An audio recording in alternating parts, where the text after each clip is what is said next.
Is Congresswoman and U.S. Senate candidate Katie Porter. Congresswoman, welcome back to The Issue Is, and congrats on the run.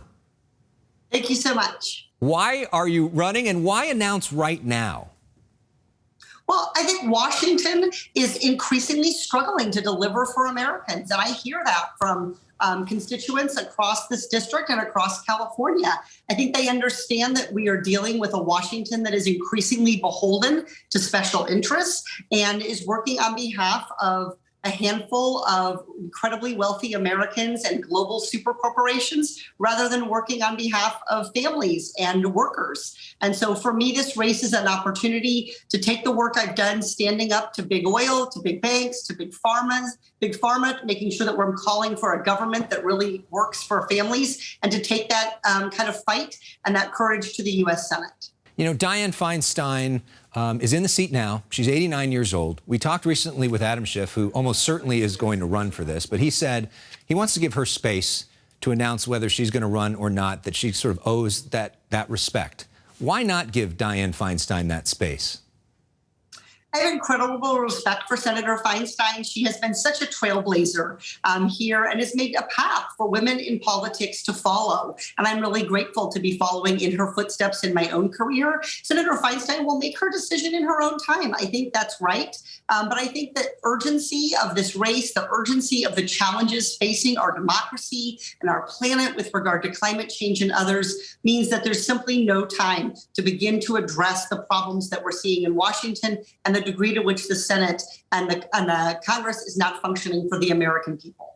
You know, Senator Feinstein put out a statement to the San Francisco Chronicle saying anyone's welcome to jump in the race. She welcomed you to the race. But she also said in that statement, quote, she's, quote, focused on ensuring California has all the resources it needs to deal with the week's deadly storms. At least 17 Californians have died so far in those storms. You announced from Washington on a morning here in California when we were being pounded by some of the hardest rainfall in years.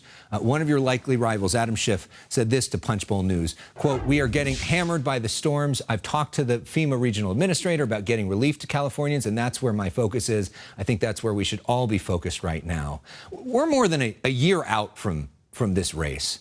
You could choose any day, any hour to announce. Why did you do so in the middle of a natural disaster?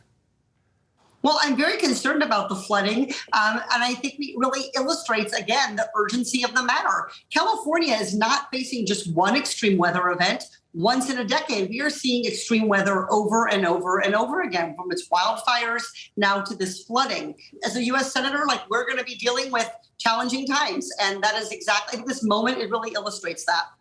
Even though you're the only one to officially announce publicly, several others have strongly hinted privately that they're going to run. Let's put them up on the screen. We've mentioned Congressman Schiff from Burbank. There's Oakland's Congresswoman Barbara Lee. There's Silicon Valley Congressman Ro Khanna. All of them are national figures with big followings. What do you see as your lane or a major policy difference among the four of you?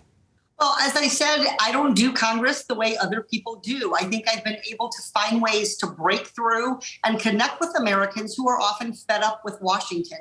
And I'm able to do that without ever compromising on my progressive values. So I think one of the things that's different about me is I represent an area where there are lots of Republicans, independents, Democrats, a university, a large senior community. I think my message of fighting for an economy that gives everybody an opportunity, fighting for a society that is just fighting for a government that delivers on its promises has really broad appeal. I am a tough campaigner, and I'm a retail campaigner. I like to get out in the communities, listen to people, meet them, see what's going on, see the lessons, see what's working and what's not. And so California is a huge, diverse state.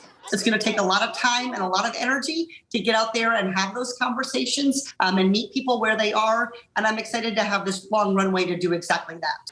We know you are awfully good at going viral. You did so once again during the House Speaker drama when Getty Images photographed you reading a certain book. Here you are with the subtle art of not giving a... What was the message you were sending with that book?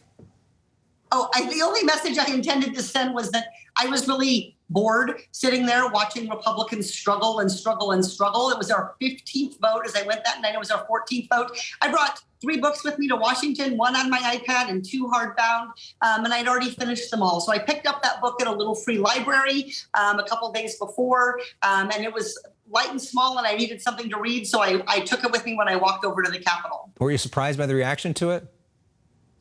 Yes, because I was just reading my book. I was actually trying to stay out of trouble, Alex, and then I wound up getting all this attention. So I literally, the House floor can be loud, it's noisy, and as we saw over on the other side of the aisle, a scuffle broke out. So I was really trying to just, be there, make sure I was saying Jeffries loud and proud to help elect Hakeem Jeffries as Speaker. I knew it was going to be a long night, and I wanted something to pass the time. It was quite a split screen, that scuffle picture and your picture. All right, we want to end with a few real quick questions here to get to know you better. And this month, we are honoring Barbara Walters. Of course, Walters is one of the greatest TV interviewers of all time. She had certain questions that were her favorite go-tos. So in her memory, here they are, and they were designed to be like real quick answers to get to know you. Okay, you ready? What is your philosophy or motto? Buy the ticket, take the ride. It just means when you make a decision, you got to be ready to do the work and see the journey to the end. What do you think is the single biggest misconception about you?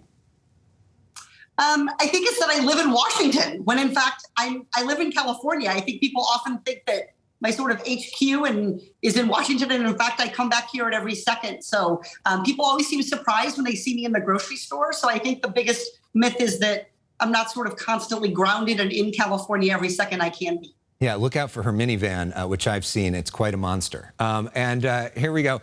Finish this sentence. Katie Porter is...